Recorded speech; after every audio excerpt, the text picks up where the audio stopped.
How do I think the pyramids were built? To be honest, I have no answer to that question. And anybody who tells you that he or she knows how the pyramids were built are not telling the truth, because we don't know.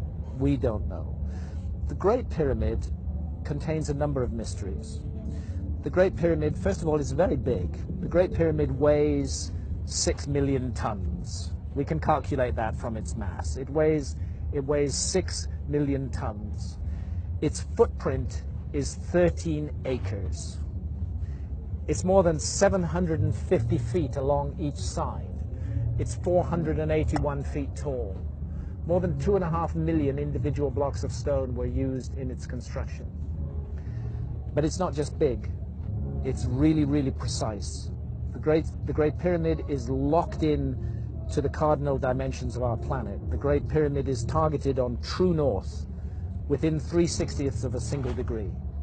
Now, no modern builder would create a large building and add onto his or her shoulders the additional burden of aligning it to true north within a fraction of a single degree. They just wouldn't get it. They wouldn't understand why it was important to do that. But something drove the builders of the Great Pyramid to go to a very great additional trouble, not only to create this massive, imposing monument, but also to lock it on to true north. And then other things, to incorporate into its dimensions the dimensions of our planet. I don't want to get too numerical or possibly even boring here, but if you take the height of the Great Pyramid and multiply it by 43,200, you get the polar radius of the Earth. And if you measure the base perimeter of the Great Pyramid accurately and multiply that measurement by 43,200, you get the equatorial circumference of the Earth. In other words, for thousands of years, through times, through dark ages, when human beings didn't even know they lived on a planet, never mind its dimensions, that monument has encoded and speaks out the dimensions of our planet on a scale of 1 to 43,200. And the scale is not random. The number 43,200 is derived from a key motion of the Earth, which is called the precession of the Earth's axis. The Earth wobbles on its axis very slowly at the rate of 1 degree every 72 years. And 43,200 is a multiple of 72. In fact, I think it's 600 times 72, but I need to double check that. But it's a multiple of 72. Check it out. So they've given us the dimensions of our planet on a scale defined by the planet itself. And that's an incredibly clever thing to do. How on earth did they do it? Where did that knowledge come from? This is why I'm forced to consider the possibility of a lost civilization in the human story. This is a work of almost, but not quite, space-age precision. It contains errors, but they are human errors for sure, but they're very tiny.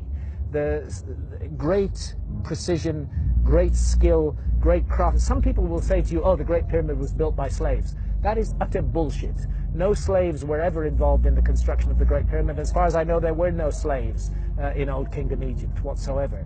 The Great Pyramid, I've climbed it 5 times. I've been in every known chamber in the Great Pyramid. It is a work of stunning artistic achievement.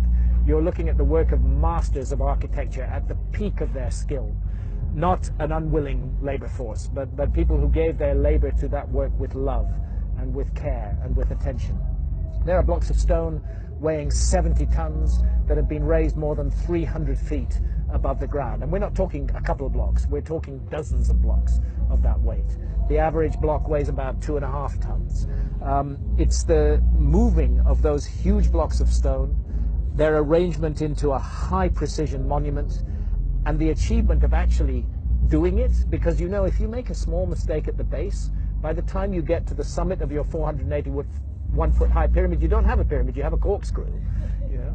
They got it all right, and nobody today can explain how they did it, with the knowledge that is supposed to have been available in ancient Egypt, in the Old Kingdom, and with the tools that are supposed to have been available. And that's why I can't help feeling that we are missing some chapter from the human story.